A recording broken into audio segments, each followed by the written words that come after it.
Get into it. We got Joe Rogan discussing the interview that Kamala Harris finally did, but she brought her vice president. Again, like I said before, it's the essence of the more experienced person sitting alongside the person in training and make sure that they're answering everything correctly and not crashing and going.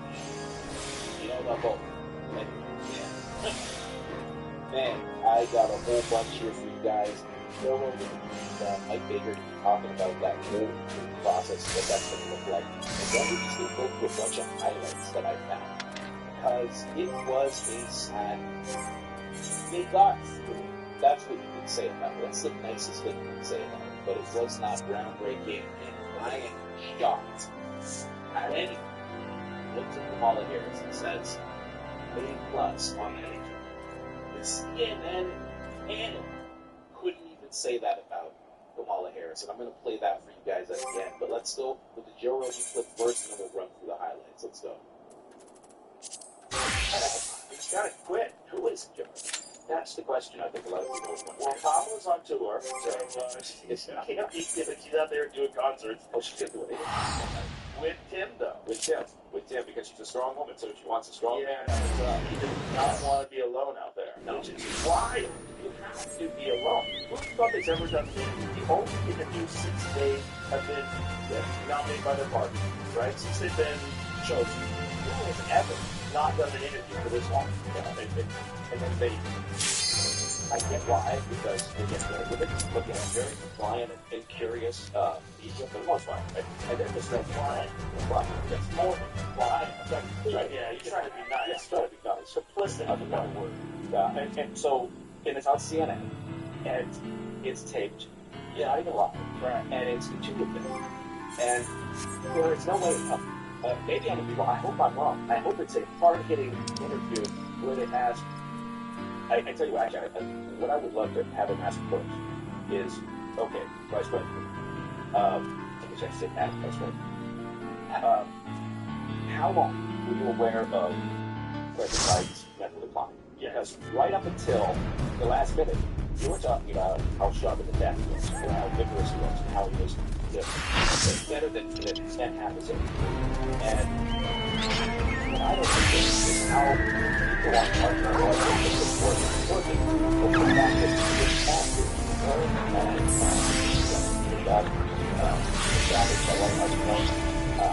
the variety of balls I'm not doing. Even concept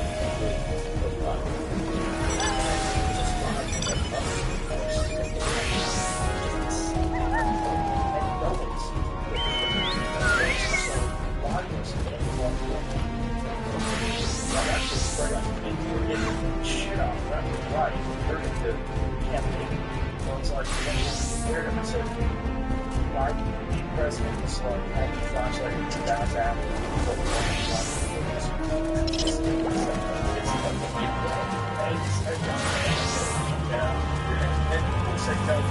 Stutters, they're saying, well, there's no evidence that stuttering is happening. This is crazy. It's mental decline. There's nothing wrong with mental decline. We're all going to see it. Okay, yeah. But to say that it's not happening because you don't want the other side to win is bananas. And that's what they will. If anytime you call it after the all side, like you said, we're all heading in that direction. That was the one thing on that top. And we all want to put something that with that age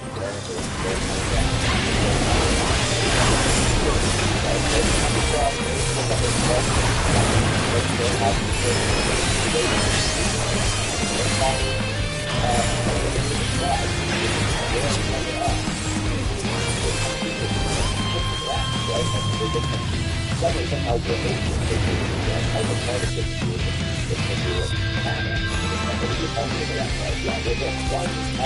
it's so obvious and in your face. It's like, no, it's not.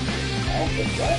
It's nothing there. It's not about full gaslighting, yeah. And so I would love that but you explain to us at some point in time you actually became a book that you just really I think back to the fact that that's what you have to think. I think it's a selfish manner of doing that. So, if you have like it's like his last fuck dude was saying that he wants Paris to stay. That was his last fuck dude. From what I understand, they wanted to have fun. And they wanted to get their own thing.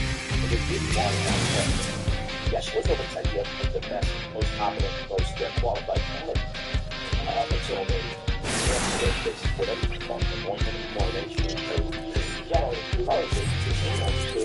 So until that point, she wasn't with a book and actually fucking Beyonce and going on. Well, she had that one speech that fucking when she talked about Trump, was that Trump got shot. She dressed back with the collar in that teleprompter. That teleprompter, we get fucking nailed to death. Yeah. But when you get her off teleprompter, she fucked. She fucked. Well, I don't know this, and this is sheer speculation. I don't. But I would not say it's just speculation. I don't. That's the first thing. All the other times I'm not speculating. But they will never question the law that you do. Oh, come on. Damn it. Yeah. I think it's bad because I'm sure it's a good like you question. And there's nobody get away from it.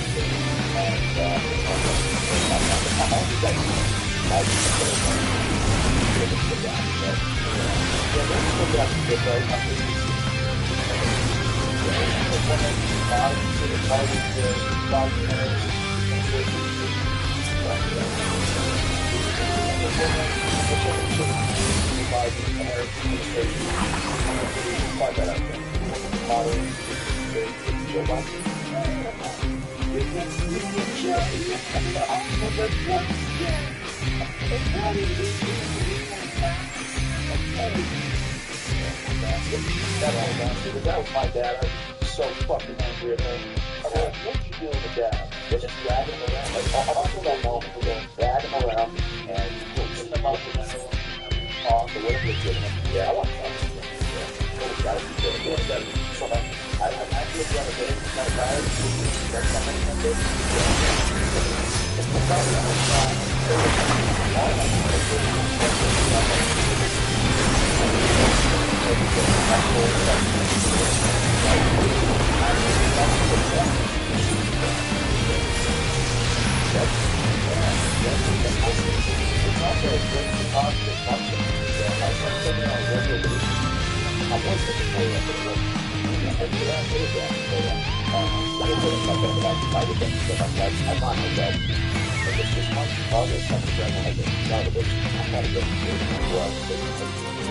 that's not good. It's not good. It's not good. It's to get older too. It's younger. Now back before.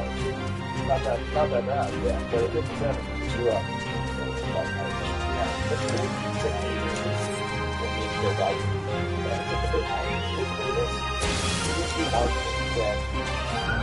Look at what's happened over the past month and a half. He doesn't see because again that's what it's right along with this. Let's ask the question, who's running the free world? Who's making the decision and to make it right? It doesn't seem to be major concern that we get to be wrong. I think the Democrats, the Democrats are like, well, it's tough.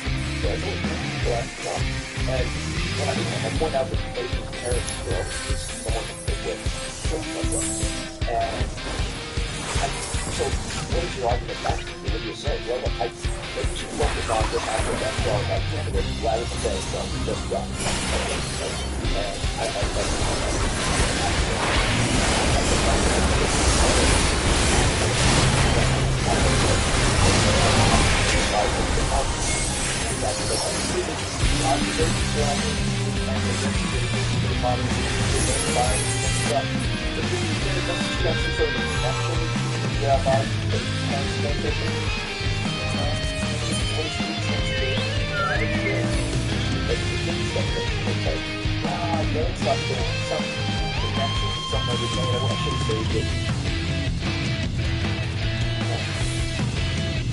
Yeah, so that's the thing.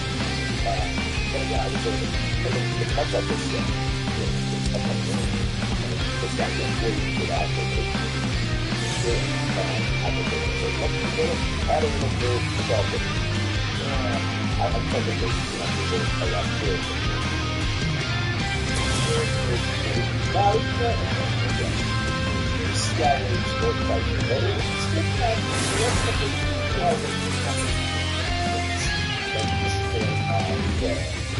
constant something. What's called a run along something.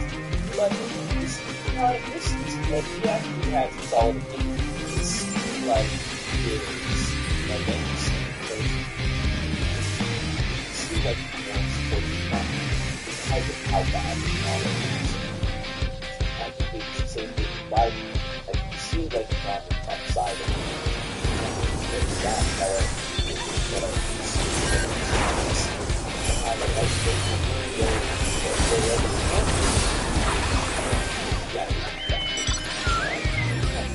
I don't think so. I like it. I have to say, a lot of people don't like it.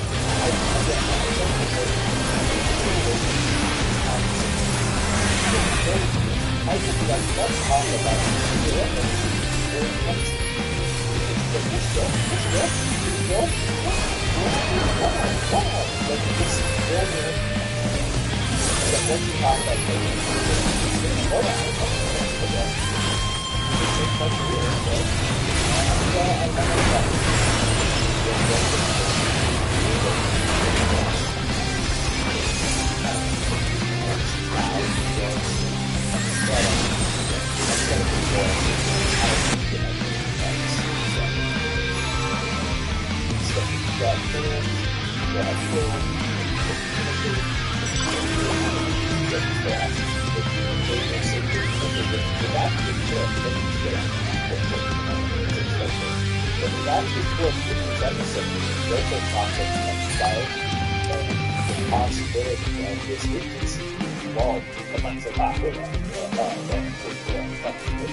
let's start with this. This is what politics is. What the date is exactly. Just a black guy. It's just a black guy. It's just a wonderful feeling. President Governor Walz, thank you so much for sitting down with me and bringing. Vice President Governor Walz, thank you so much for sitting down with me and bringing the box. That's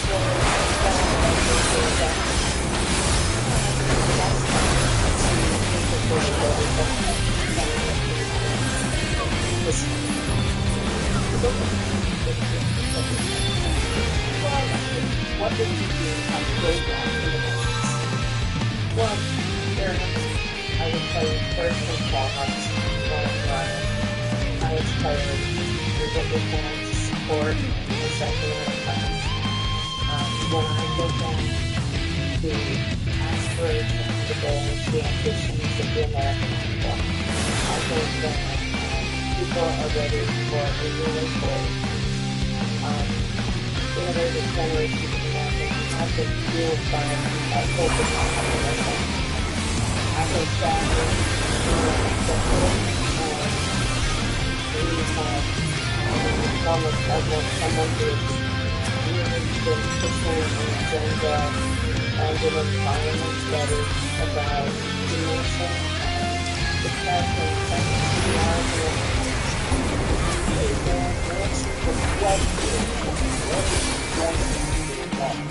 Someone said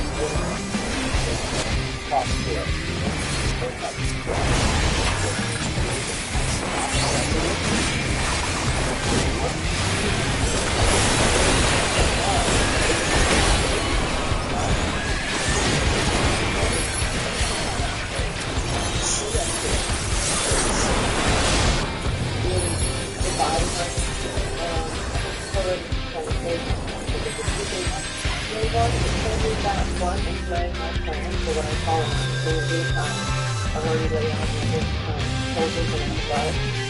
I'm checking over there to burn down.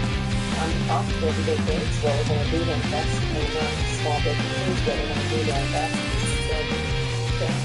For example, spending about $1,000 to $6,000 for families for the first year of their child's life and have done 5 months. Crazy clothes and good. There's the work that we're going to do that is about investing in the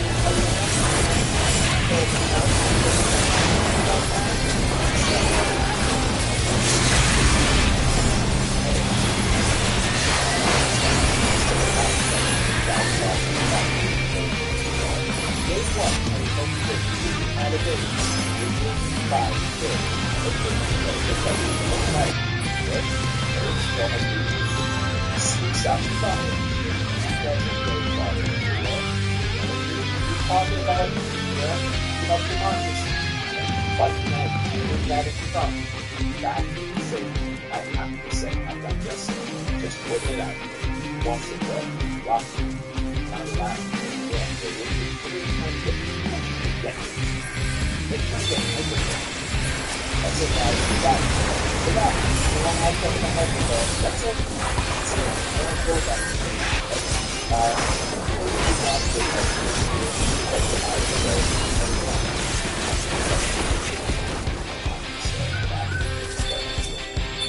Talk about all the opportunities and the economy. It's all about it right now.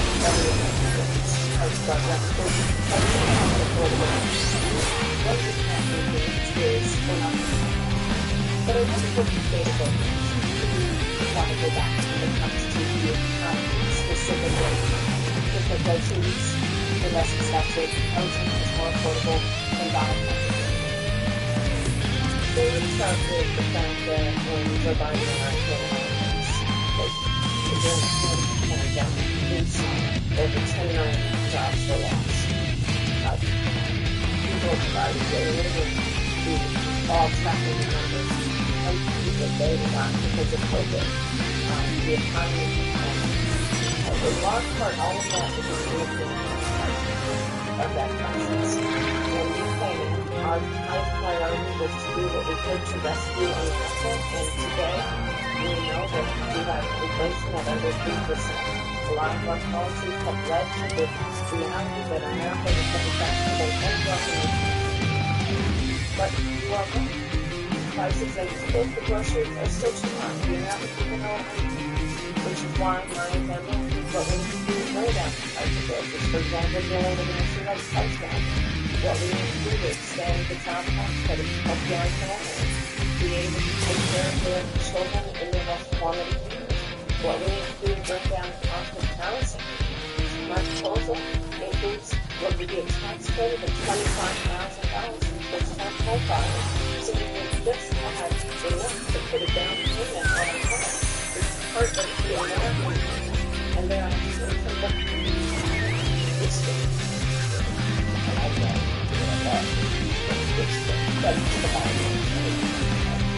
plus the rate of actually funds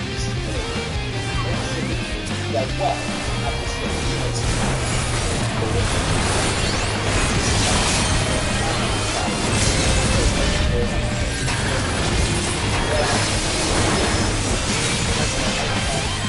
I got it. Obviously, I get it.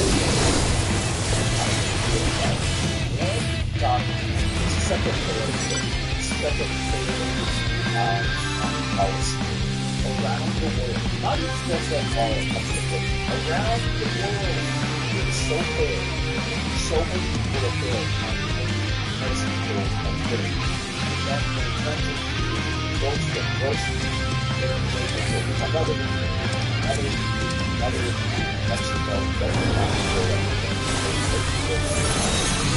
and then what about housing? Again, if all of a sudden people know there are people getting $25,000, everyone will have to price their house at $25,000.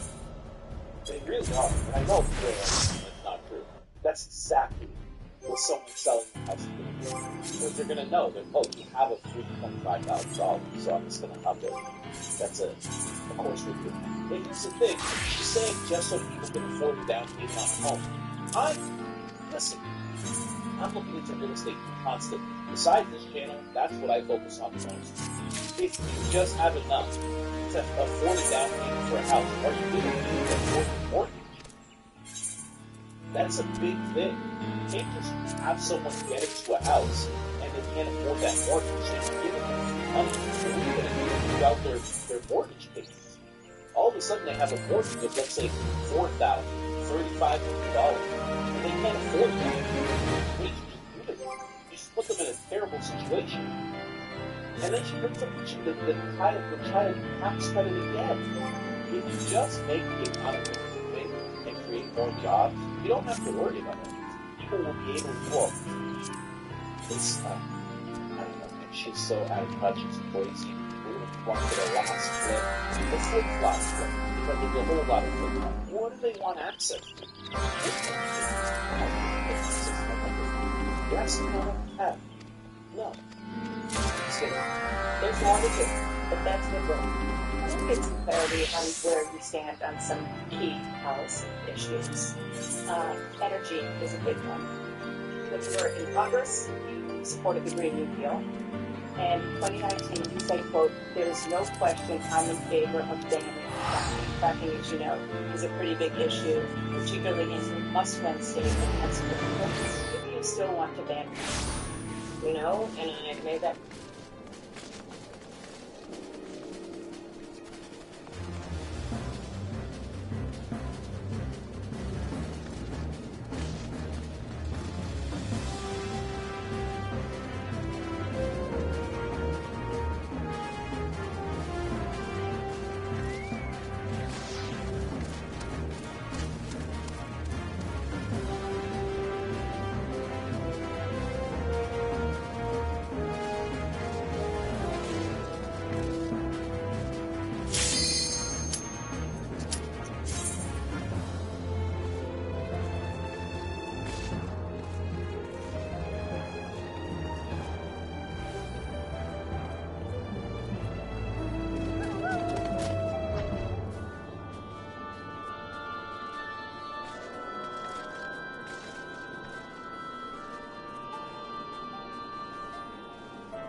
The Prime Minister made his opportunity.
South of Brekistan, any access further north As we have seen that an entire bridge-laying convoy and also the existing concrete bridge have been destroyed today, once again doubly ensuring that there is no way out of the area of Kostovo for the Russian brigade that is still there. While the Ukrainians have not been making any notable advances deeper into this area, probably facing at least a minor amount of significant resistance, it is expected that this brigade will either continue destroyed in action or end up being forced to surrender, considering that there really is no viable option for them to cross the river and retreat to fight another day.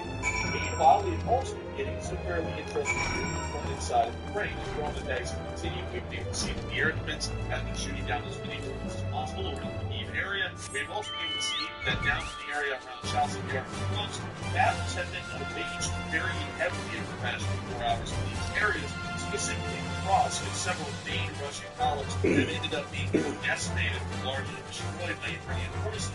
We are hearing, however, that Ukrainian forces in this direction are saying the situation is very serious, and it actually looks like one of the few times in the entirety of the war, the Russians may outnumber the Ukrainian forces at least in this local area enough that they are able to pull off what would be considered a textbook defensive operation.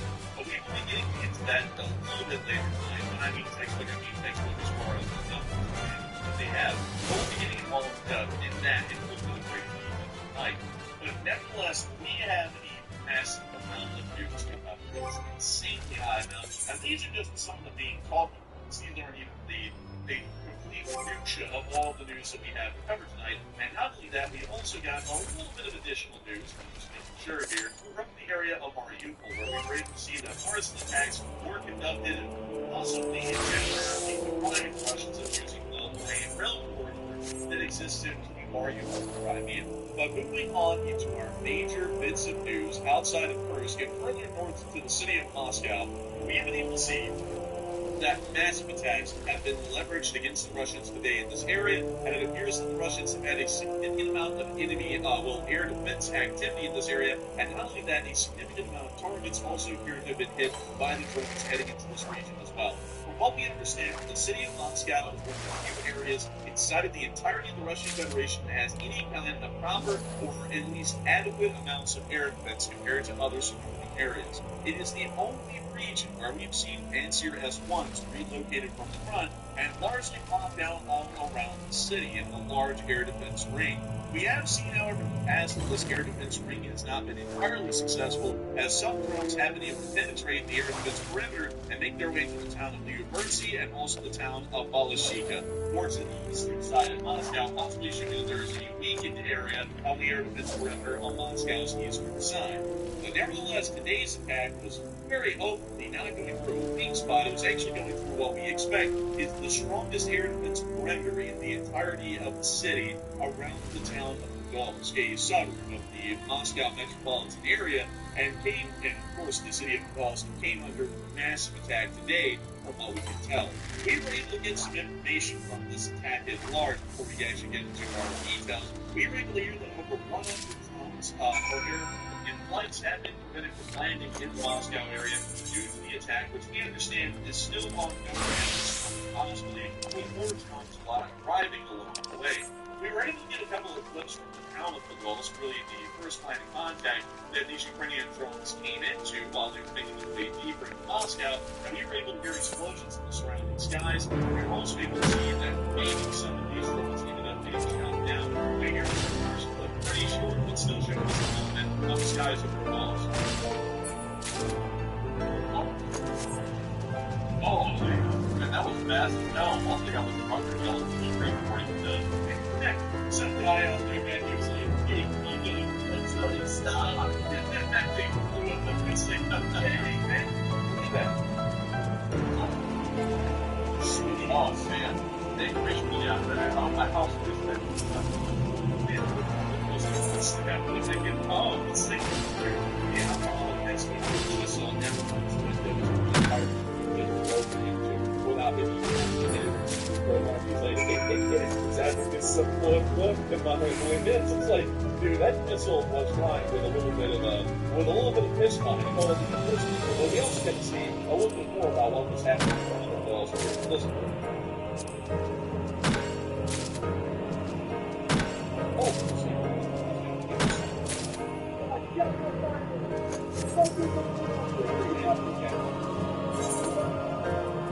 out that Russia has an air defense left at this point with all the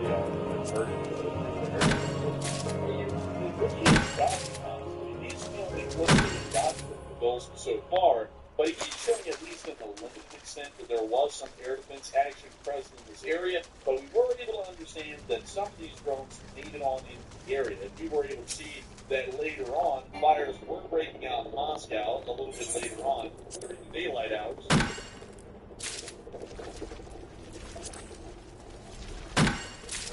Just Nikolai. I guess they're bringing in the either the news helicopter or the firefighting helicopter, one or the other. Man, you got some guy on that helicopter right now going, it needs ground flying. Or something like that. It's like you put bull on it. When you see the actually now you can't put the helicopter directly over the fire, they'll die. Said the man. And they're actually sending you right over the fire to see a firefighting K-35 from the Department of Emergencies.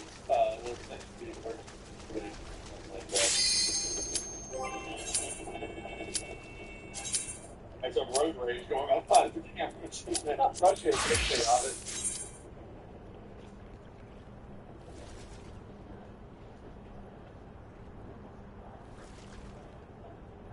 That nasty water, too. Is that what they're dumping on the fires? This nasty algae water? Yes, you were skipping him. Oh, like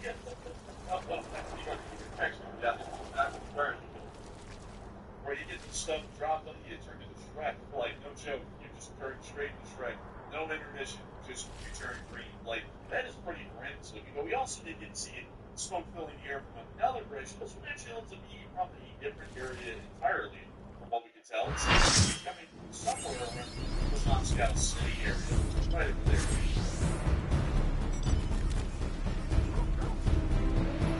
Down in Moscow City area. Many of y'all are calling it God. It's in Moscow, isn't it? Moscow City area. Well, not really, because it's actually from Moscow. And it's blue.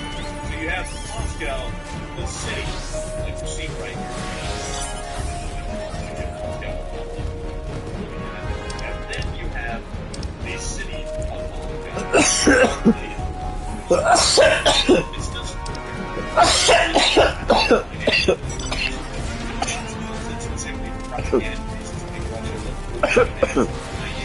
although the rest of their city is a swamp, but still, this fire was near the area of Moscow City, right there, financially.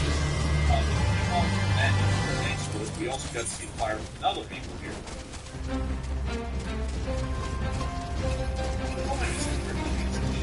It's like a close there, and we might be able to find that.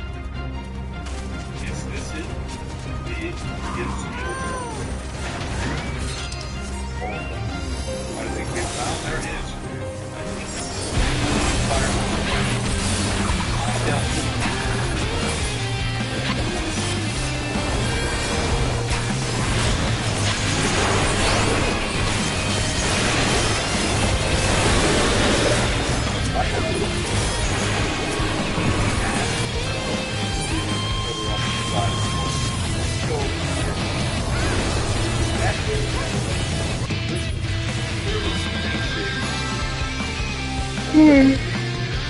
That's it. That's it.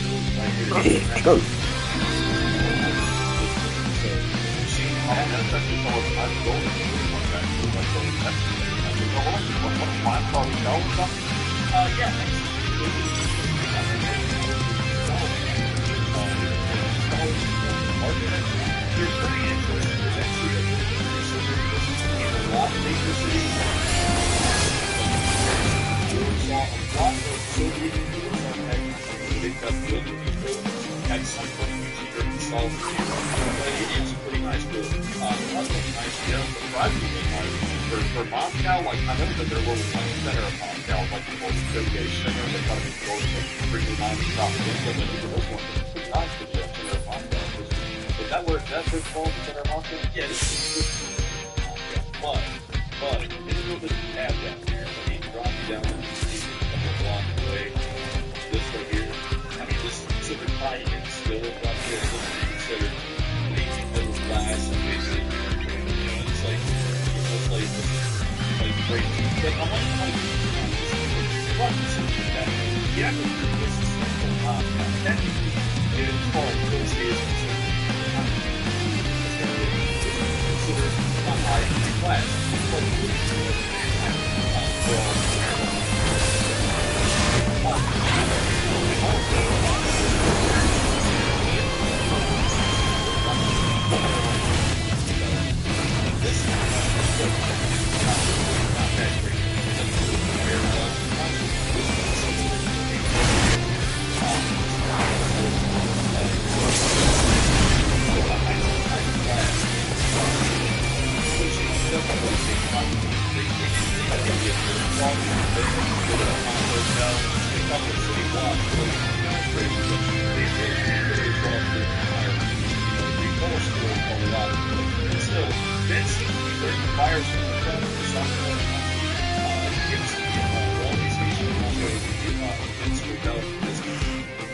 But still, once again, a fairly significant fire. We have one more close right here.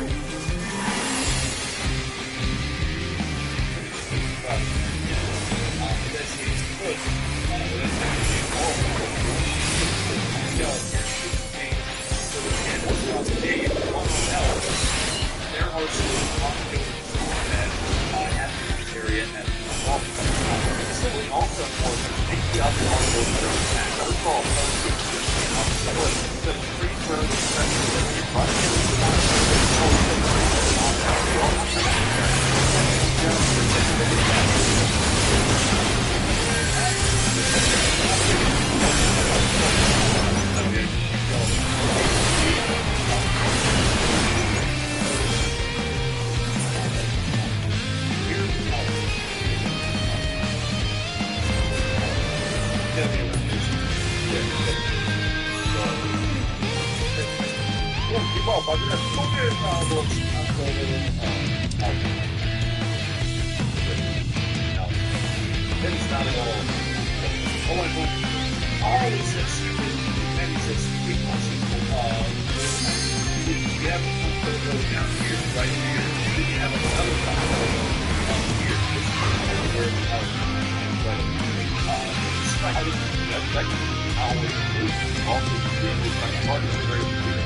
power plant. It's got to be flat. Probably fun. We'll see here. I'm trying to start finding. I don't see that around that.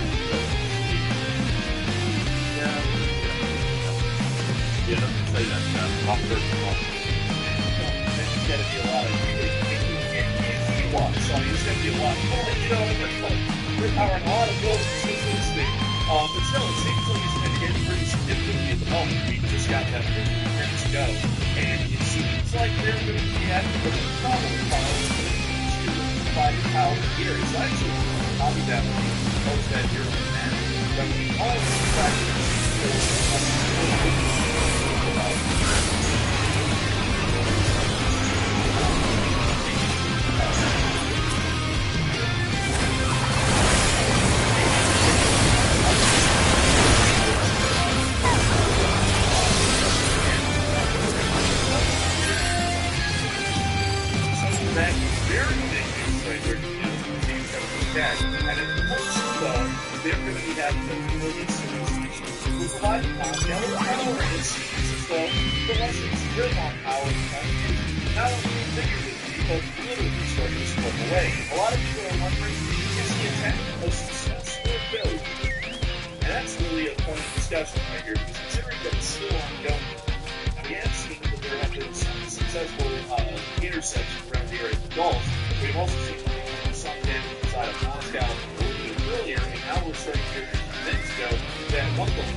the stretch. It's most likely just a company or maybe a battalion. Regiment would be a little bit too. We can also see an NTLV further back, possibly some form of supply vehicle for the Gatsivkas or a command vehicle for the artillery commander. We're not entirely sure of that either. But still, more Belarusian equipment continues to be on the move in this area. While we've heard assurances from Lukashenko that there will be no armed offensives into Ukraine, Belarus will only conduct defensive actions throughout the entirety of the war. The continued heavy presence of Belarusian armed forces within the southern Gomel region and also continued movement of further forces into this area would still lead one to believe that Lukashenko's statements may not be watertight, that there may be a chance that this is an actual buildup for the beginning of an armed offensive in northern Ukraine. Especially considering that the situation inside of Russia does not appear to be getting any better. The Ukrainian offensive in Kherson is still doing quite well. The Russians are getting hammered not only in Moscow but in the Don region, with a large amount of their critical infrastructure being hit and damaged. And there's really no way for the Russians to try and control or stop that. It would possibly be the case that the Belarusians will try and come to their rescue by conducting an invasion of northern Ukraine and distracting a large amount of Ukraine's combat forces by having to relocate to the northern Kyiv region to try and conduct the defense of the major city of Chernihiv and also the capital city of Kyiv, which may still be a possibility. We're not entirely sure how this will go. We have to kind of air it out there as a 50-50, because while Lukashenko says one thing, the actions of the Belarusian military are largely showing another. And so we have to kind of consider all options here and say that there's a possibility that this may all be for no reason at all, which would be kind of weird, or it may be that they're actually preparing for some sort of invasion, which, while unlikely, there's also a chance that it could happen. But speaking of something that doesn't really seem to be happening too well, is the whole Russian railroad corridor thing for the southern part of Ukraine.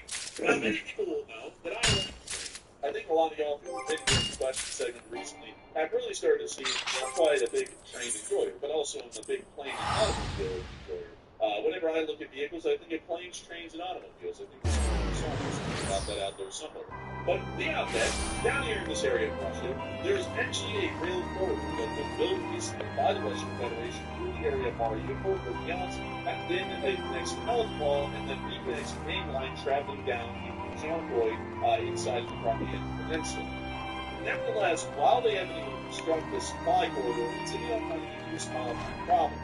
One, it seems that Russian rail coordination, let's call it that, it's never really been that well. At least according to the reports that I've been able to hear, it seems as though the schedule of running trains through this corridor, or this main line, has largely been very difficult, and it's never really been coordinated properly, meaning that there's been a large amount of delays, and the density and frequency of train travel along this line has ended up being a little bit low. We've also seen that partisan activity, at least in a very, very limited form, has also started to pose some delays and issues as well, as the Atesh unit, a partisan group, and ends up attacking right outside of Mariupol one of the signal boxes that controls the entire segment of this rail signal capability, which makes sure to keep trains from running into each other. You can see the finding and gasoline is not a healthy mix for kind of a theme like this. It's in one of the massive. Oh, yeah, that's what it's full of spice.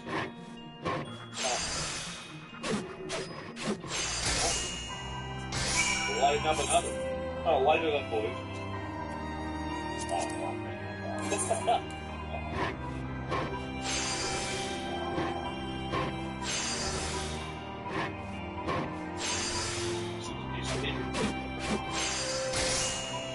Stuff. But we see them lighting a fire on the track. Oh, I'm sorry, that's actually the signal box. Oh my goodness! Oh my god, the whole thing is never embarrassing. I gotta say, I'm not a fan of fire or something like that, but it's actually very satisfying when it lights lit on. That was pretty cool, actually. That was pretty neat. But I'm kind of understanding where the Russians come from. I'm kind of understanding the fire.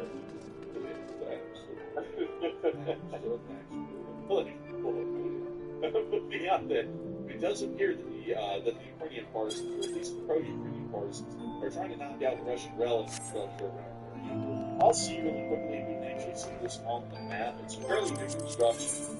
Might actually come into the northern side of the city, if anywhere, because that would probably be the most logical area to enter Now, I'm seeing information see up here the Motion District, which was a fairly large metallurgical plant before the war began. Largely untouched as well. Really that battle damage, some other areas of it is, but it's not as battle damage as the Azovstal down here, which was pretty much completely destroyed during the battle, because this is a major holdout, so a lot of these buildings are pretty much completely gone and will have to be destroyed and rebuilt after the war. They just metallurgical plant as well. But still, beyond that, it is interesting to note that we are not just being blind. Russians have built through the area of Mariupol. Now, you're assuming that once again there will be traffic in this area. Once again, the heavy impact of the Russian army skills is a war in areas of Kherson and Crimea, as the Russian Federation runs pretty much their entire logistics chain is long distance by train. Over short distances, it's done by trucks, but usually those trucks are operating from the railhead that's very close to the active line at that moment. So with that, that little bit of news right there, we should start wandering on and working our way on up towards the east, because while Ukraine has been continuing well right now, we've had that massive drone attack in the area of Moscow, we were able to see the Russians have continued their own attack on Ukraine over the past 24 hours, once again launching drones in this country.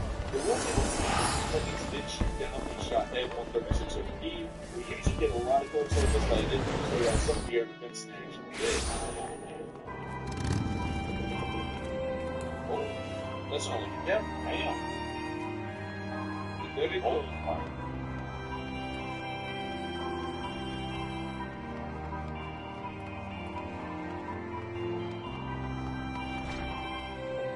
And that's the end of that clip. But still, really need to see the air defense at work.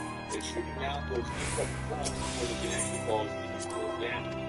Moving on from that is now time us to move on into the first open. Really one of the biggest pieces of news outside of the massive drone attack that was still being conducted on Moscow at this moment. The first Oblast has ended up becoming one of the most interesting battlefields in the entire war. Coming off the physically invading Russian Federation, this area seems to be in a very tough state. A lot of pro-Russian propagandists have actually said that there is really no way that the Ukrainians will ever be pushed out of this area. The only way the Ukrainians will leave is if the war ends. Because their defense positions seem to be fairly good at this moment. They're still conducting defensive operations under measures that there should be a large enough amount of troops that will be required to be able to start considering the capabilities for stabilizing the lines and building up another area further. We also see that the Ukrainians are largely control the area under Russian artillery while hitting a large mountain area seems to be in pretty much see this year came in, hit the base, the loud drumming base, and we drove across the checkpoint today.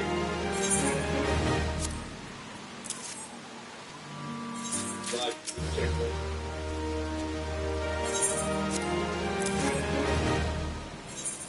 It's still kind of like surreal to cross border. Just like, it's really crazy to see. It really is crazy. They're so happy for what they tell us guys is that. The Ukrainians and Russia, they're living their best life. They kind of think of a little bit of Russia that had the best life. And it's just one of those vacations that you have. And the Ukrainians got a vacation in Russia. It's given area of the world. You know, we're also able to see something really cool today. The Ukrainians even a brand new T-80. A T-80 of all tanks. And it looks at kinds of, like, I don't really know what these are called. I call it fuzzy camos. I just can't remember it at the moment. But this thing was actually reacting to the counting as far as a Russian deep battle tank goes. And the Ukrainians ended up actually attacking the tank. Here's other pictures of it as well. We can see the Ukrainians pushing the massive tank on the front and the shape of the triangle. Noted that it is, in fact, a Ukrainian battle tank. But it has the really nice force-like camo over the front place. Some defenders as well. But you also see some marking chains below the Tech 5 TR8 pilot. You have courage. We also see a pretty significant coat case. And overall, the thing's in great condition. It actually looks brand new. It looks like it's never really been used near the front lines at all. So, I gotta say, this is pretty great stuff to see. But before I continue on talking about the first go loss, Matthew was just told me that we have breaking news that's coming in. Matthew, what have we got?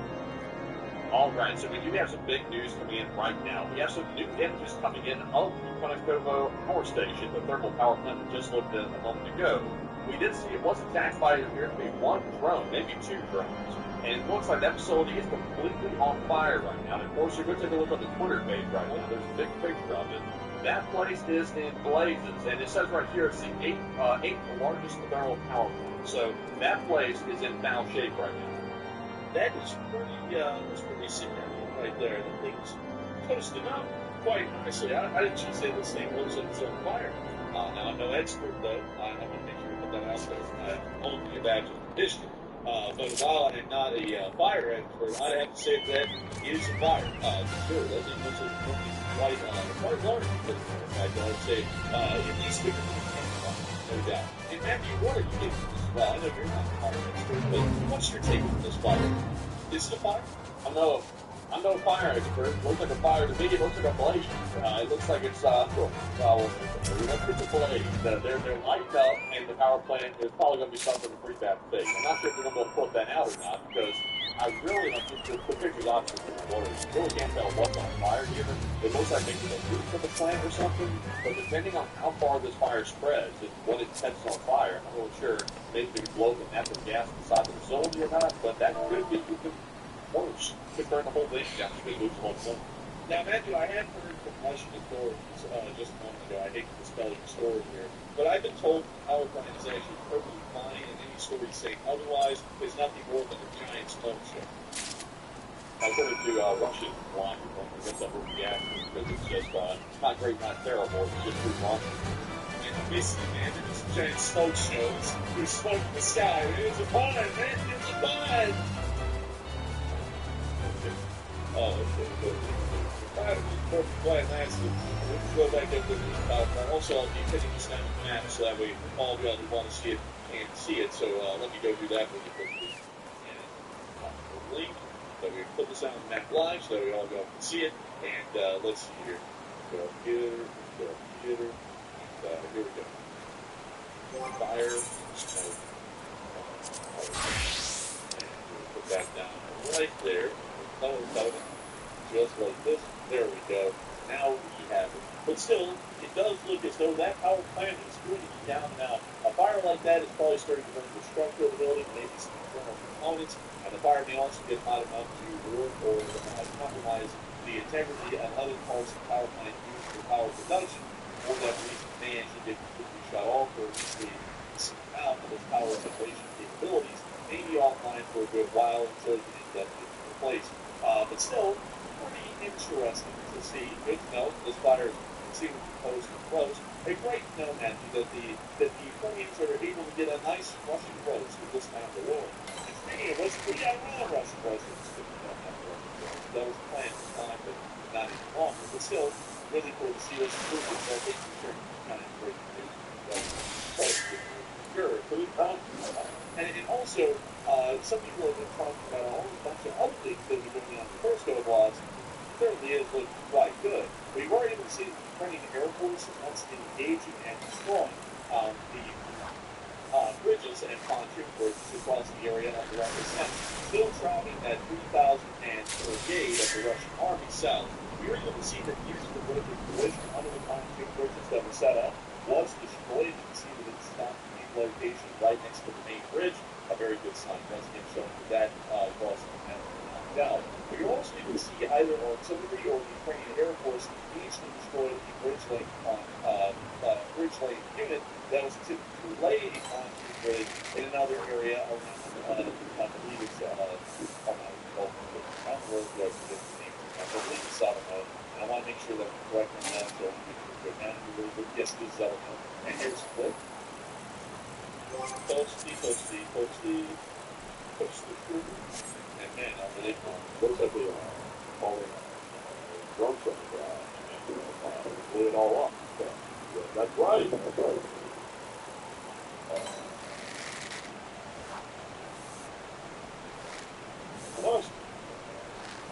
What those sit in the dorm, blow it out. These clouds must not be it, the way they don't float. Except like that. That would bring out my sort of Valmont joke. You know what I'm talking about, the same imitation, the Valmont joke, the English joke. Yeah.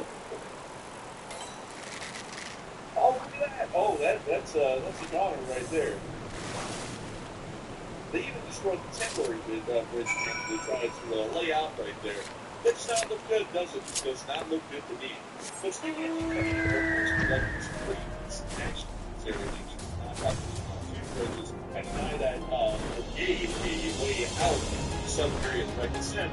We have something very interesting today. The only government state is that the ripple of the Commander of the Air Force was not anything to do with the crash of the F-16.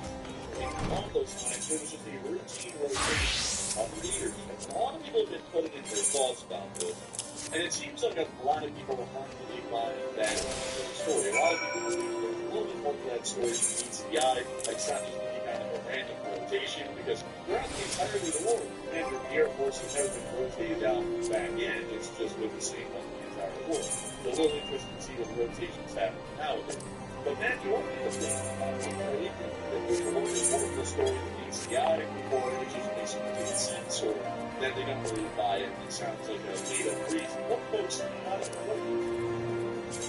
all right, so now that we saw the commander of the Ukrainian Air Force get suddenly sacked, literally directly after an F-16 crash, the first one that's ever happened besides Ukraine, it looks like about 45% of the people said it seems like only half the story, while 24% said, I don't buy it, it sounds false, and 18% said that makes total sense now. And for me personally, I would say, we weren't born yesterday, and I must say that Ukraine would have been much better off probably trying to say we simply don't want to give the reason publicly than trying to put this falsehood out there, because I don't see this thing in routine rotation whatsoever, and the timing is pretty obvious. It happened literally a couple of days after the F-16 crash, and it's obviously connected in some way. So they're trying to basically cover it up when they don't have to address it, because it's probably something bad and basically surrounding the circumstance that doesn't. So I would say it's probably something that's covered up. I'm with the 24%. But of course, what's it? All I have to say that it probably is. I was trying to come up with a good joke right there and it fell flat in my head, and I was like, no, don't say it. But what I would say is that it does seem like this war is pretty beats the guy. Generals and commanders generally are not dismissed for no reason. In the past, he was replaced by Sikorsky as commander of the armed forces because Zelensky said that they wanted new leadership and new ideas, which was kind of a political way of saying, I don't think Solution's doing that good of a job anymore, and I want someone in charge that's new that maybe will do something a little bit better, or will come up with a better initiative than the Solution, because that was the honest truth of that. And that ended up upsetting a lot of people, including us back today. But looking at it now, in some ways, Sikorsky has done better than Zelensky, and others not so much, specifically in the problem. We'll get to that later.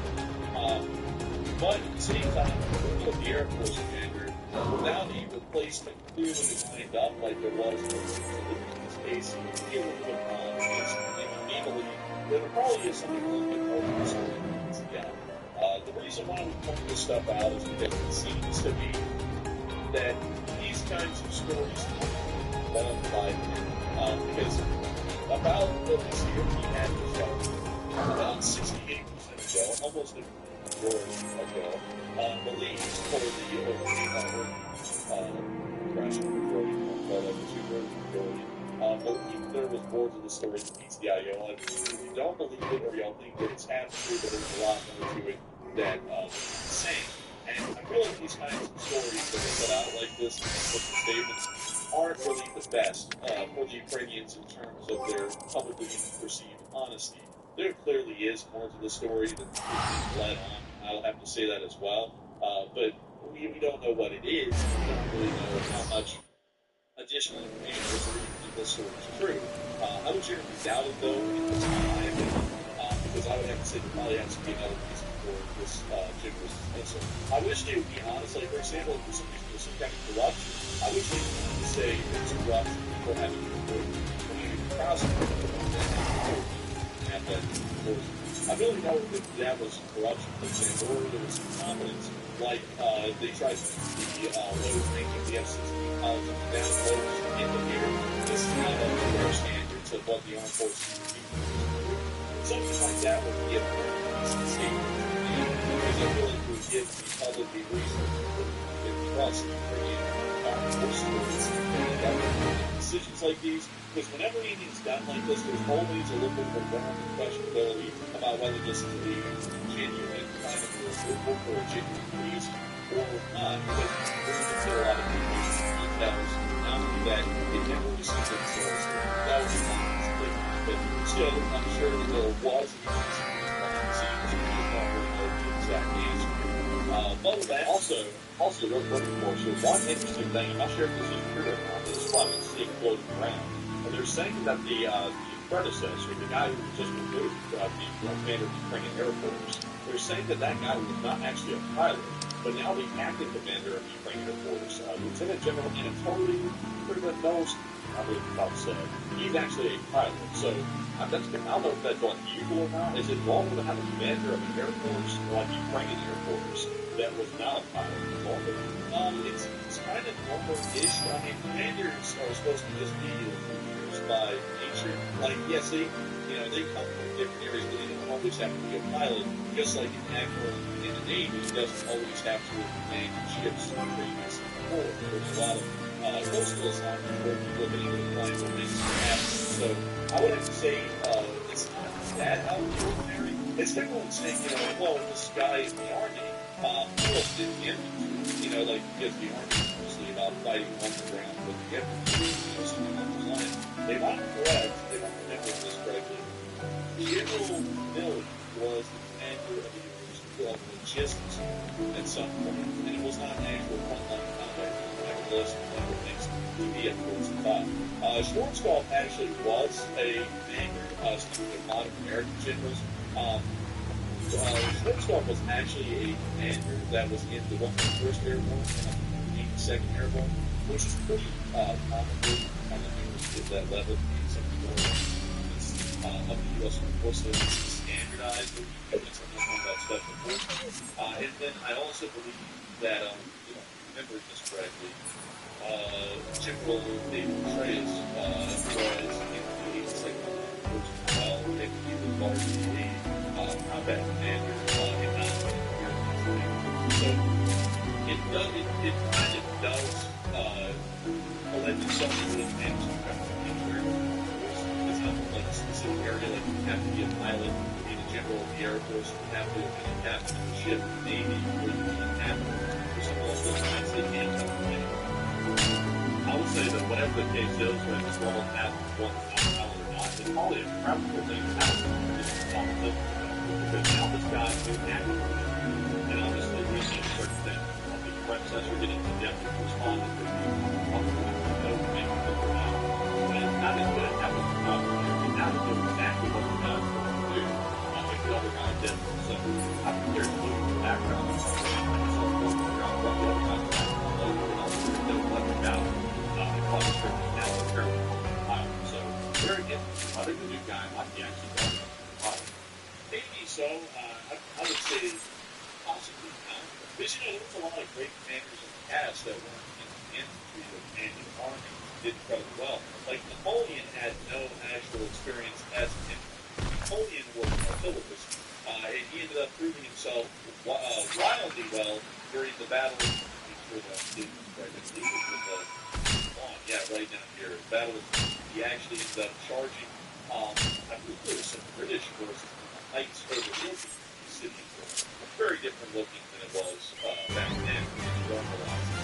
But he ended up taking over these heights right around here where this industrial yard is, funnily enough. By the control of these heights, he actually pulls the coalition forces out of the city. And that's really where Napoleon was getting his first taste of glory and the kind of legacy that he would have and the impact he would have that century, that early part of the 19th century in Europe. He had no experience as an infantry commander get to sell.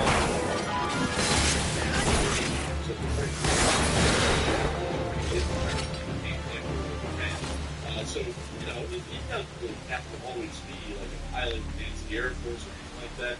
I believe that a leader is going to be a good leader regardless of whatever background they had in the military. Like a logistician has to do things they have, to be entirely honest. Because they're going to understand all the back end side of things. And on top of that, at these types of levels of command, it doesn't really matter if you know what a pilot would do or how they would fly a plane. It really matters if you can understand the full picture on the supply side of things, the upkeep and maintenance, how the aircraft will conduct their missions. You really have to understand everything, well, not in a really deep way, but more on the top of the way to understand the abilities and limits on the strategic level instead of the tactical level. Oh yeah, I guess if the job is like close by to whatever the actual like top did, like for example, somebody in the Air Force, like I'm not saying there's anything wrong with that. They don't have to necessarily be a pilot, but it's probably preferable to have a pilot. But of course, it could be worse because, for example, Russia puts people in military positions like the Minister of Defense that are like bricklayers and the shoemakers and stuff like that. And they have no clue about anything about the military. They're just so corrupt. They just throw people in there that are basically their buddies. So, you know, Ukraine doesn't seem to have that problem. It's unless you can keep that type of corruption out. But Russia does have that problem. So I'm not objecting to the last guy or anything like that just because he wasn't a pilot. But it's probably better, in my opinion, just have a pilot, just because he probably has a little extra knowledge that the other guy probably does not have. Yeah, I would agree with that. And also another thing, I saw someone Matthew say, I saw someone say, Harry, you can treat management of the Air Force is stupid. I don't know why you're thinking that. I had to point that out. A person, funnily enough, man, called Matt says, your comprehension, I'm sorry, Matt's actually back. So sorry about that, Matt. Sorry. Right there. Let me go find the guy. There we go. Your examples are bad. You wouldn't put the infantry commander in charge of the Air Force. No one said that at all. I don't even know where you're getting that from. I would have to agree with Matt in the chat. Comprehension there is lacking. I'm making examples of where leadership can rise from amongst your officer corps. You can use different branches in the armed forces and end up coming to the same answer or conclusions. Because the honest reality is that leadership is leadership. It doesn't matter whether you're running a fleet or a air brigade or an entire air corps or an air army, or for that matter, an actual ground army. It would not matter. Leadership is leadership, regardless of what branch you're in. It's pretty much the same across the board. It's just that the elements are different. But one thing I will also say, speaking about leaders that didn't really have good leadership backgrounds, Teddy Roosevelt, which is a president, in fact, favorite president is actually Teddy Roosevelt. It falls within my no politics for before 1960. So I didn't talk about the guy, but this guy was a great guy. I think he was the best president America's ever had. All of them, in my personal opinion. Of course, you know, you got the great George Washington Young. Then Teddy Roosevelt, in my opinion, was one of my favorites. The guy was great. The guy was fantastic. Did a lot he did. But to put this into perspective, before Teddy Roosevelt created the Rough Riders, it ended up being involved in the Spanish-American War, specifically at the Battle of San Juan Hill, pretty famous. He was actually, I believe, if I'm remembering correctly, it was either before or after that. Let me check. He was the Secretary of the Navy, and let me go double check. Yeah, he was actually functioning up to developing something. Teddy Roosevelt was actually big in ships, like he was big in ships in Miami. And so he actually ended up writing a book while he was pretty much in college called The Naval War of 1812, which actually being bestseller. And it was like, this guy was obsessed. Like, he was obsessed with stuff. Because he could be in college and could write a book that's still highly coveted to this day about, you know, the naval battles of the war and stuff. That's pretty impressive to start off like that.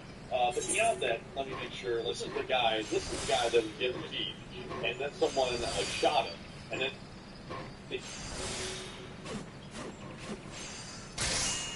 cutting out pretty bad right there. Can you see that again? I said Theodore Roosevelt is the guy that got shot during his speech, and he insisted on finishing his speech. He's the same guy that did that, right? Yeah, he's the guy who got shot and started bleeding. Like, he got shot pretty much, I think, right at the heart, but his last cases and also I think his Bible, like both look. Say what? It was holding up speech and also the last case. Yeah, it was holding up speech in the last case. It caught the bullet, but it still punctured his skin and he started bleeding.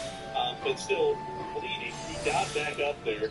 They brought the shooter up to him. He asked, "Why'd you do it?" And then the guy didn't answer. He said, "Oh well, take him away." And then he went all the way back into the stage, opened up his suit jacket to show his bloody undershirt, and said, "Folks, I've been shot, but nothing will stop me from giving this speech." And then he went on to give like a 2-hour speech at this rally.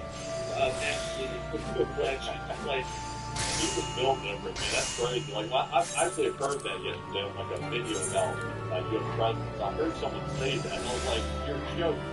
And they had like a whole like animation and reenactment of it. Like, that guy was built different. So like, he giving his speech every getting shot.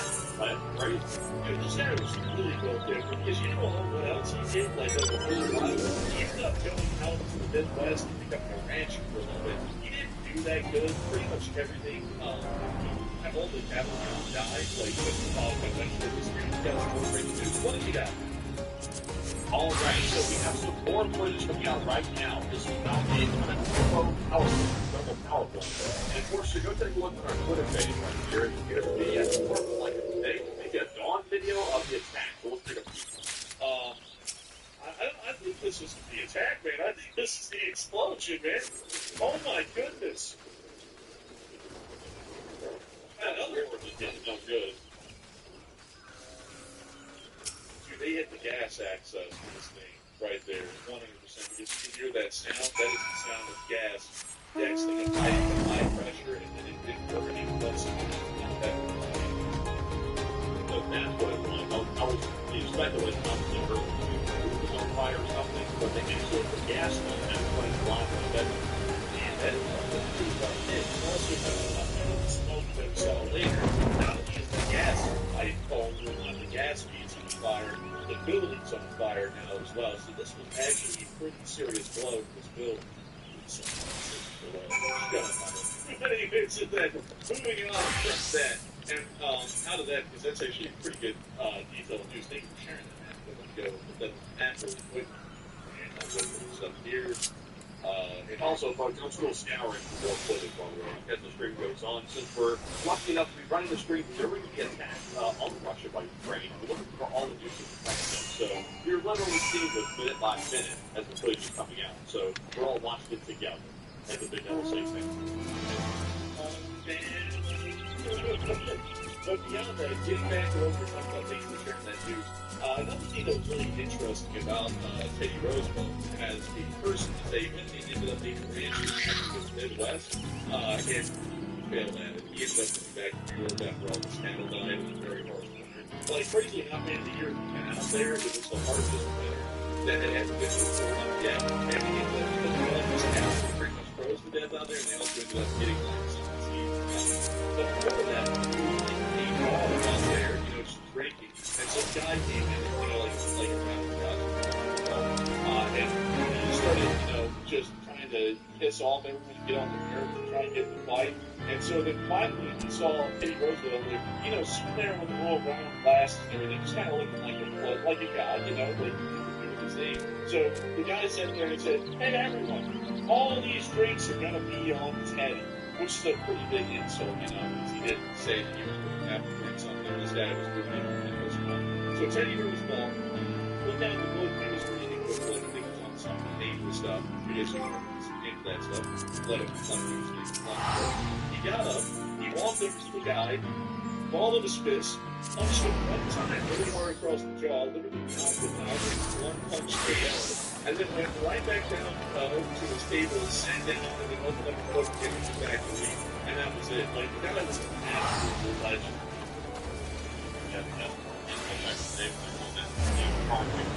Shark people these days, if you did that a couple of them these days, you'd be sure to lock up the blood. And I'm telling you, like that's something, it's not really a thing that's appreciated these days, but you have to appreciate what it was back then. But anyways, one thing I forgot to say is that he was the assistant secretary of the Navy, and I think later on, he actually ended up becoming the secretary of Well, actually, I'm sorry. That was actually FDR. That was the school secretary. He followed after Teddy Roosevelt footsteps. But beyond that, I'm crazy. Can you imagine the monthly impacts on the film?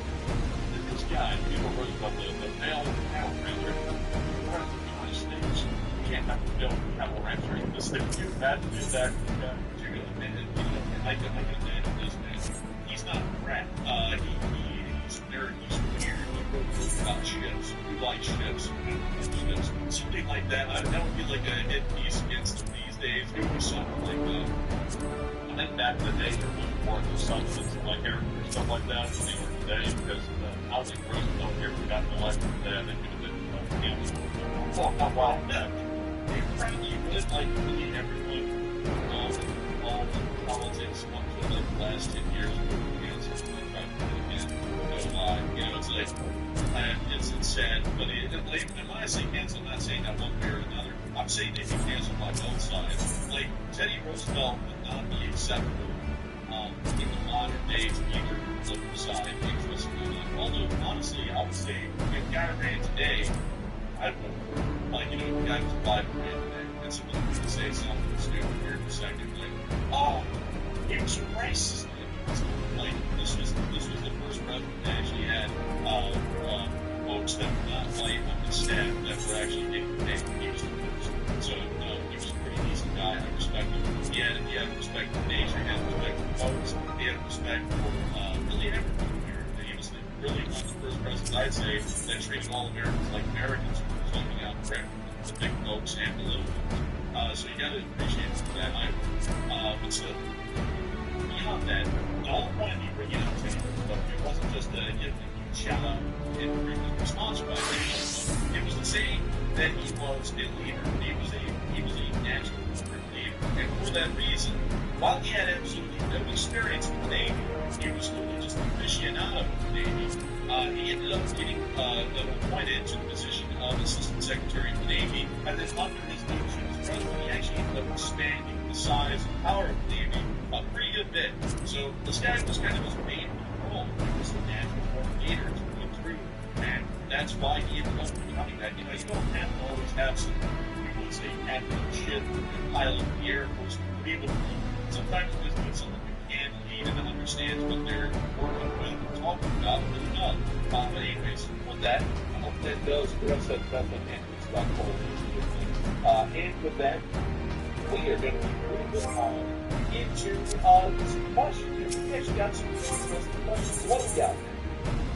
That's great. I didn't even realize that I was so invested in that little talk right there that we've actually gotten to 10:15 already. I have no idea how that. But anyways, jumping into our first question here, our first super chat. This one goes to Live Laugh Toaster Bath, who puts a very generous $8 donation. You're shocked that you live on Laugh Toaster Bath. That's important. Very simple. This is good. And I'm glad I get to watch the stream live on my birthday, and happy birthday to you.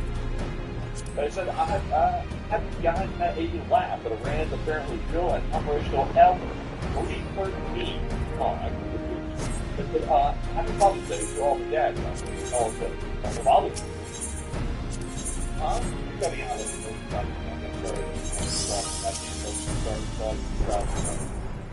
Oh, that's but now I'm saying Father's Day, like, well, I thought that had passed a while back. I'm talking, man. I think it may have, but still, beyond that, I will say, like, huge things, if someone wants to get the support with that, and happy birthday to you. I hope you're having a great birthday. You can do anywhere yourself, but coach the celebrating us. That's so good. And I gotta say, I hope you're having a good night. It means a lot to hear. Who want to celebrate birthday here on this channel. I hope that I'll be greatly enjoy this night and hope thank you so much for helping this channel keep on running this for you. And also, while I was trying to say that, I was also trying to find CF13 because they did apparently unveil this thing at some point, and I was able to find it. Here is the F314. Oh man, got sound effects. Yeah, that was accidental. I'm not saying it's a future video, but they blowing up and got the sound effects they wasn't in a showcase. Man, that's the sound of the engine start up. The engine just explode. It's like all the time. We get a better picture of it, by the way, but I can barely see it. Like, very small. Their better pictures are all small. That aircraft is actually small. Like, that's tiny. Yeah, it's itty bitty. Like, I don't what's sweet about this thing. It's a plain Iranian stealth unmanned aircraft. Originally it's a 3-8 Super C fighter aircraft. Okay, so that just lets you care. I think that's why the chair is now no longer linked to like no business. Let's see. It was made a press presentation about the project was made in 2013. Oh, wait a minute. This ain't new development. This is the old. They're trying to pass up. Dude, this thing is literally about 11 years old at this point, and now they finally came out and said, you know what, it's not going to work as a single fighter. We're not going to do this one-man aerial vehicle. Pretty much a it's like, okay, so this thing is not getting off the ground anytime soon at all. It's not a good thing to ground. It's like, all right, well, thank you for sharing that. Not really anything interesting. I would say this thing, for one, looks pretty rough. Like, if you look at the finish on that, that's literally just plywood H-Mac paint on it. No joke. There's like nothing else there. And two, this thing will never fly. Like, this thing will never fly. I will put it on.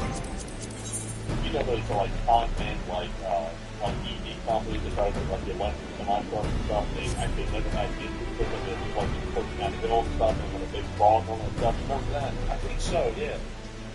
That's basically what Iran is doing here with like their fighter jets and stuff like that. They're under development for like a decade long. They never come to fruition. They just hire them up over and over and over. I don't think they're getting investment from them. Because like, why would they keep pushing these but they're actually making them when it's been over a decade? And it's just that stupid propaganda stuff, so they make it look like they got something going on. People, they sit there, you know, the Iranian people, you got these old Vietnam grad wars, it's never getting better. They're probably going to start catching on to the whole thing is full of crap. That's probably the truth. But they just want to hide the best they can. But I don't think they're hiding this too well, really. Like, this thing's hard. Like, this thing is pretty bad looking. I wouldn't put much stock in faith in this thing at all. But still, thank you so much once again for supporting the Black Football. Thank you for saying Happy Father's Day to all the dads out there. I hope you're happy birthday. Of course, long live the LSA. Thank you so much once again for supporting up this channel. And with that, we are on to the next one. All right. Also, I see someone in the live chat said no investment. Money made from our looks to You're probably right. I was trying to give them the benefit of the doubt here, because otherwise it's just like nonsensical propaganda. Because if you can look at the photo and not realize it's plywood, and it's black, then that'd be pretty rough. But anyways, jumping here to our next super chat, we have one from LSA Rocks, the channel mentioned. They won 100 nominations. Got from LSA Rocks before that very before. That's the biggest number night. He said, I am back. It was sick. But now I'm looking forward to 4 weeks and take one from the channel. And thank you for the massive support, LSA Rocks. I'll be back. I agree with you sick. I'll be getting better. Getting sick is no point. I don't like being sick. I know no one likes being sick. I'm happy to hear that you're getting better, and hopefully it'll be up and up from here. It's not any kind of not serious. But beyond that, so much for being back, LSA Rocks. And thank you for looking forward. Got nothing but dudes. And I gotta thank you so much for supporting and helping me keep on running. Just keep on running back this time of news. But before we move on to taking that one to the chat and all that goodness, I want to make sure that people all know that having news every single day or every single month, every single year, is actually going to be coming in here in very short while temporarily. I want to make sure that it's temporarily. It's not done. So, really quickly, let me tell y'all what it's about. We have in the middle part of September, and you are taking a vacation. I know, that's not a vacation. What's a vacation? What is that called? Well, we really don't know either. Actually, the last time we went on one, it was about 4 years ago. So I have absolutely no idea how it's vacation or what the high school holiday. how it's going to work, so what it does. But what's that in Kellogg is looking at what's happening and what it's not doing live. The following days, now I'm about eating alcohol as well, will be days that we're not going to be running live. We'll be running the day of, the live will be running on normal schedules up until the very first day that we'll be running, and then they'll be running once we do it. So September 14th, September 15th, 16th, 17th, and 18th, and possibly the 19th, will all be days without streaming. We will not be running live videos during the 14th, 18th, and may possibly not be running live videos on the 19th as well. I have to say that I think there is likely to see a lot of masters and really appreciate those and love to see it always in there, always covering this news. We have been here pretty much continuously for 3 years now, covering this news for all news. And I don't think there's ever been anywhere else but here in all this news. I would have to say that as far as the kind of blessing and the kind of luck that we've had running this channel, it is something that not a lot of people have. We are entirely grateful and appreciative that all publishers of this channel to be Joel's primary voice in the news and events around the world pretty much every single day, dedicating thousands of hours of Joel's time to watching each week since the day. But while we haven't enjoyed it, while y'all have been greatly abandoned and our bad reasons for it, behind the scenes every day now, we're just kind of counting down the days to these vacations that we're kind of go get a little bit of breath of fresh air and come back right to this and start hammering it out once again. So we will be going for those days, but after that, we probably will be back probably in another year where again, entirely honest. But you know that I still have to let you know that college is different. That does not mean it was dislike this channel that we practically elsewhere. This is the place I want to be every single day. But we are getting so tired that even too much of a good thing can end up starting to negate the goodness of it. So we probably just need to break it a little bit of 3 years later and continue. But still, thank you so much. And unless you're watching, have been here for a while. Thank you so much. Looking forward to the news here. We have more news up until the 14th. Probably by the 19th. But still, thank you so much. And I promise you, that this channel without folks like you, who wouldn't have been able to make this possible for 3 whole years of music. And so with that, Ben, what we got from the line? All right, so the live chat question here is going to go to Freezer Pub. They already said, how long do you think the storm will go on? And how do they get from it? The storm will be on. I always answer people. It's a good question. Good answer. Will this go on? Indefinitely. To the other side of things. And right now, I don't know the side is great. There's a simple question for the Ukrainian science great.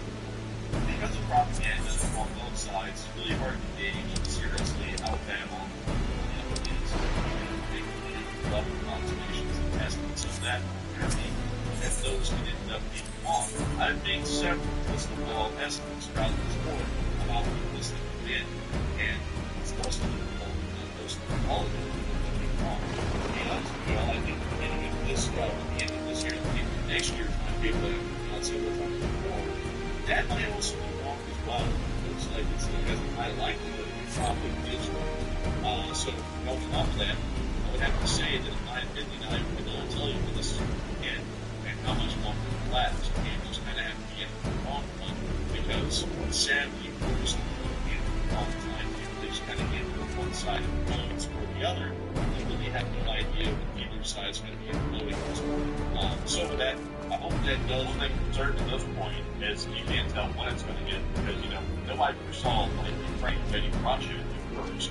That was unforeseen.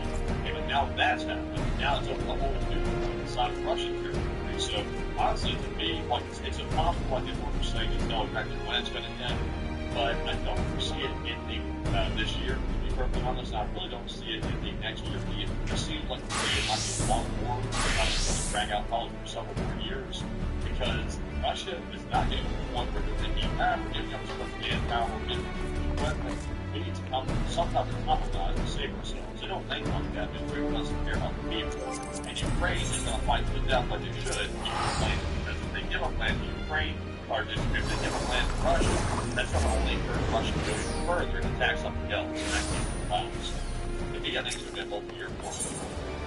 I'm going to have to say, well, that's well, and, it may just end up being performance, kind of like it did back in 2015. We never really know. And we're just going to have to see how it goes day by day. I hate to say that it's not really a definitive answer, and I know a lot of people want to give definitive, clear answers, but on things like this, there is really no way to honestly give a clear definitive answer without knowing just to highlight what that answer is. And I don't want to give you all a clear definitive answer. It's kind of awkward, but at the same time, that's what's but there's really no way of me even knowing where any plan. Above that, also, when you're not lagging right there, sometimes you can start talking and you'll be like, so, and then it just runs out like that for like 10 seconds. I don't even know what to say.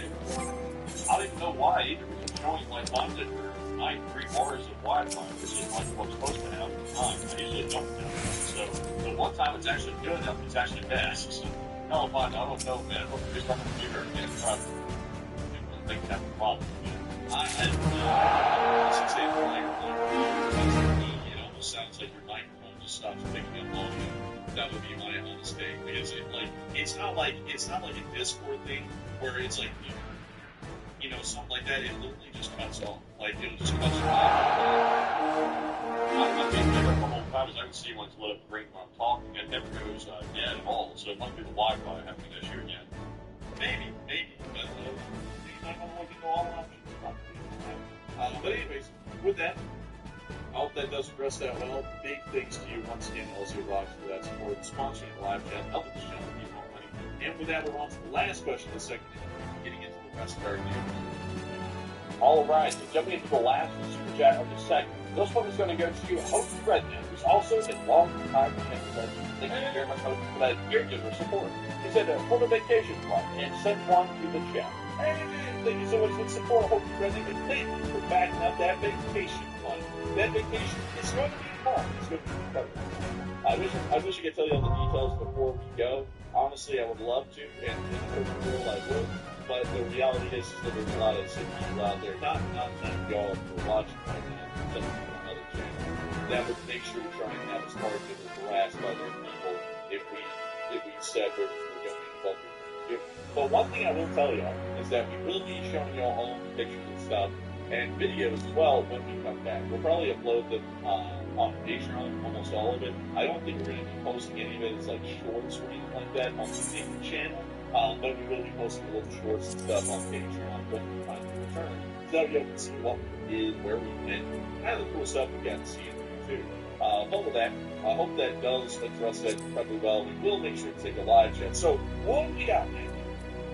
All right, so this one's going to go to Skeleton the Witch, who said if Putin suddenly dropped dead out of the blue, do you think that Russia would end the war? It's really hard to say if they would, but I would say possibly not, because some people in the inner circle of the Russian Federation believe because they believe that the Russian Federation had a lot of its greatness stolen from us, because of the West. Like some people actually believe that. So some people like that may take over and continue on the war, but others may not want to continue on the war because they're seeing it's destroying the country from within. And, a war like that, even if you win it, you kind of lose in the end for the whole practice of the nation. So I would say, it's been a good chance, but once again, deciding to quit the war, no one has to be in charge. But with that, I hope that does address that fairly well. And thank you so much once again for the support and helping this channel keep on running. Hope you're ready to sponsor the live chat. And with that, we are back into the first poll block. We're going to have to kind of speed it up a little bit because we have a lot of things to cover in very little time. But good thing I'm having here, you're going to see a brand new pontoon bridge there. You can actually see it right there. And it's somewhere up here in Chicago. So it does seem to have been set up in a good one. It probably will have been really quickly. We also got to see that according to the Russian cost, they did lose the town of Malaya, Lithuania. We're not really sure if they lost it. I think it's certainly, of course, they're destroyed. Or at least not able to break out and retreat. But he stated apparently there was a load of foreign fighters, foreign mercenaries that took over the town. That's not entirely true, but there are foreign volunteers that are fighting in Kursk at the moment.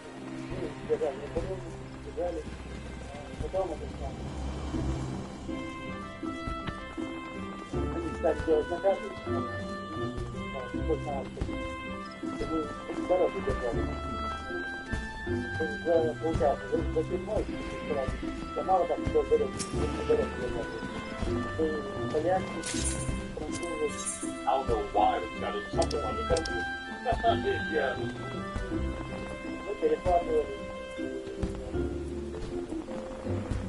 That's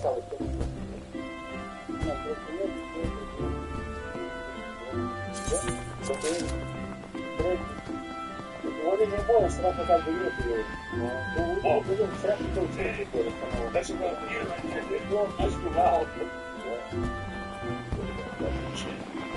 Jerry, they said, we're not close, man. We'll get it closer for this one. You said,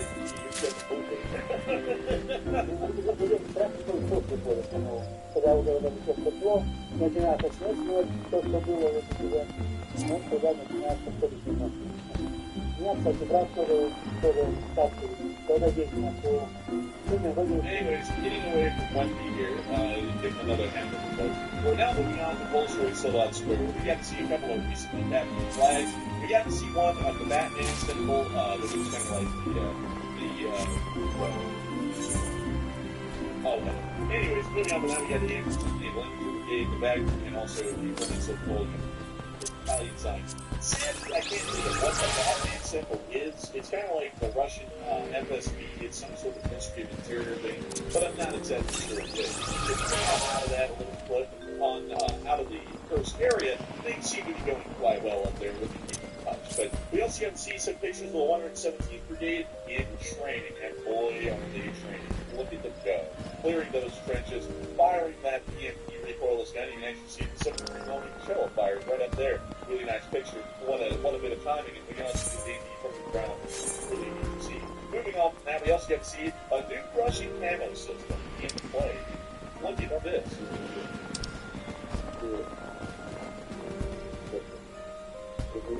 It's made of Russian. And the Russian said, which is better, a German one or the one Russian? They said it's one Russian. You better show them how to use it. We don't have AR-15 yet, but we have some Bushmasters. Watch, I'm going to keep it a place this time. Oh, what the hell? Man, I'm going to get that on the French store.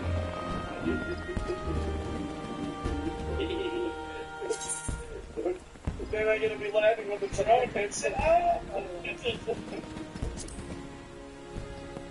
guess you could say when you ask the Russians, how's the planet going? They'll say, push. You get it? Moving on. But moving on, we also got Bobcat report as well. Oh my God! They got 10 Bobcats today. That's crazy, man. That's crazy. These got 4 yards, you get 3,000 special equipment destroyed. We are super close. We are we're 23 away from 3,000. Crazy to see, man. I can't wait. And I can tell you, man, they need something right here. 360 Russian Soviets. 300 split. Along with all that except split. It's just like, you say this talk. And they give me the except it's the absolute good style with 14 APCs, 62 supply trucks, 18 battle tanks, 42 artillery pieces, 18 drones, 1 immortalist, 1 police mission. Very pussy, good ambush, and hopefully the crane keeps it up with. Moving on from that, and then we get to see an orange in box. We get to see one of those zoo guns getting hit a little push. And we can see them starting right here. Boom! Right on the nail. And it's an anti-aircraft gun. They didn't even use it for anti-aircraft the tech and equipment and stuff.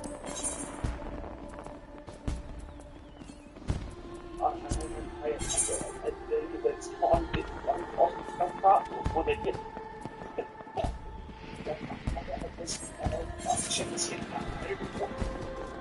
yes, some of the positions of the consider some of the heads up there.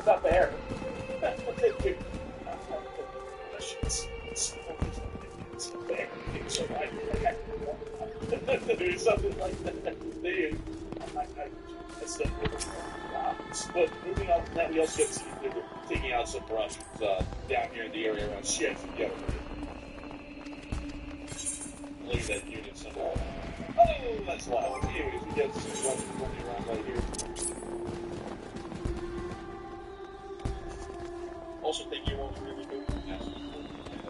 I saw it come in, but I was trying to focus on this still. Thank you so much.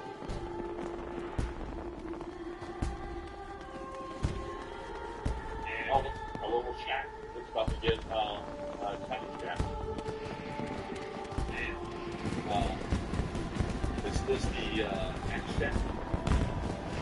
That goat we talked about it here. And Caddy Shack. No! I think they killed the cat. Not the caddy shack. Oh yes, oh yeah, Russian Pete. Russian Pete. Oh, call it a roasting pork. Oh! Maddie cooks some meat roasting pork, by the way, though. Big shout out to Maddie. Hey.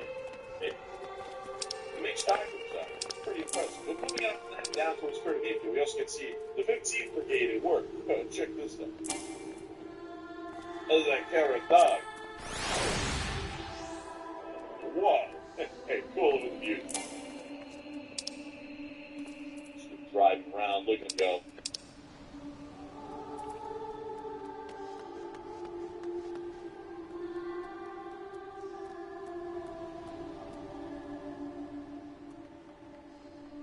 Oh, you read it? Said, how do you kids know about Caddyshack?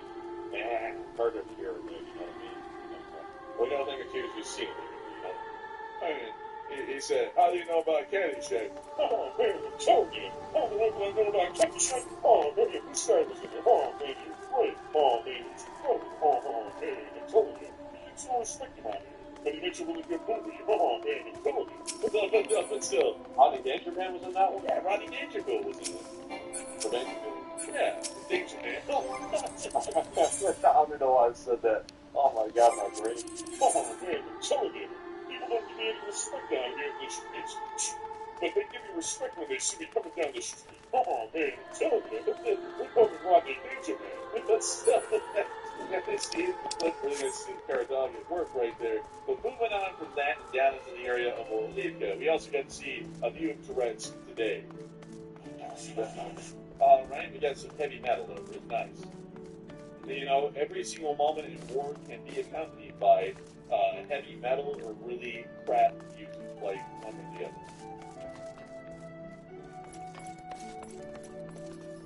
I know it's showing your age. Well, I'm glad I am. Because most people think I'm in my 40s.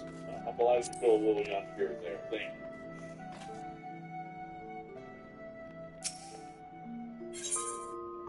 Oh man, dude, you know, it just hit me. Most people have not heard the Rodney voice because I haven't done it in like a year. Like, it just hit me because everyone's like, hey, you do kind of a good Rodney. I'm like, oh crap, I forgot. I haven't done that in like a whole year. Like, you know, I completely forgot about it. But anyways, we see a Bradley laying down some heat and also evacuating some Ukrainians in the area as well. There's our Bradley. And it's hard at work clearing out that building. Those Bradleys still hope. The Ukrainians really like those a lot. Like, I think if they get more or something, they'd want more Bradleys. I think so as well. I think the Bradley is just such a versatile vehicle. It's such a good vehicle, really. It's so important. Bobby Brown said it's been months. It's been a long time. Or something like that. And everyone wants Sam Elliott. Oh man, it's been forever since I've done voices. But you know what's crazy, Matthew? That's the thing we're known for, man. Like that guy who went, oh, hell, it's the enforcer in there, damn the voices. It's like, you know, at least I got, like, voices I imitate, not voices inside my head, you schizzo. It's like, my voice is better than your voice. Dude, at least my voices are just funny and silly, and people can kind of get a laugh or cringe out of them. That guy's voices are inside of his head and telling him to do crimes against humanity. It's like, there's a difference here. Big difference right there. But if y'all want Sam Elliott, y'all can get your shit from Sam Elliott. My watch this American firepower obliterate these Russian forces around the area of Brest like absolute legends. They're about to start evacuating their own guys here in a second, making sure to get them safety and cover that Bush's big teams and Carhartt jeans provide. Make sure to get yours today at www.carhartjeans.com. I hope that was good. Why don't you go advertising for them, man? I could be a sponsor one day. What you doing? Man, I wasn't thinking about it, man. I just started hitting this Sam. It just came out, man. Like, I can't help it. Guards up there is licking their chops right now thinking, oh, yeah, we didn't even ask for it. Dude, they're about to get a whole bunch of orders from Ukraine for Carhartt jeans. And you're going, wow, we're really making it in the Ukrainian market. Wow. Oh, man. But anyways, that's the end of that clip. Nice to see the Bradley evacuating the Ukrainian troops. And moving on from that and out of the area, we were also able to see Unit 113 conducting a local rescue mission on the Pokrovsk front today as well. Now, the situation in this front is a little bit different and a lot more tough. The Ukrainians are openly stating that the situation in this area is fairly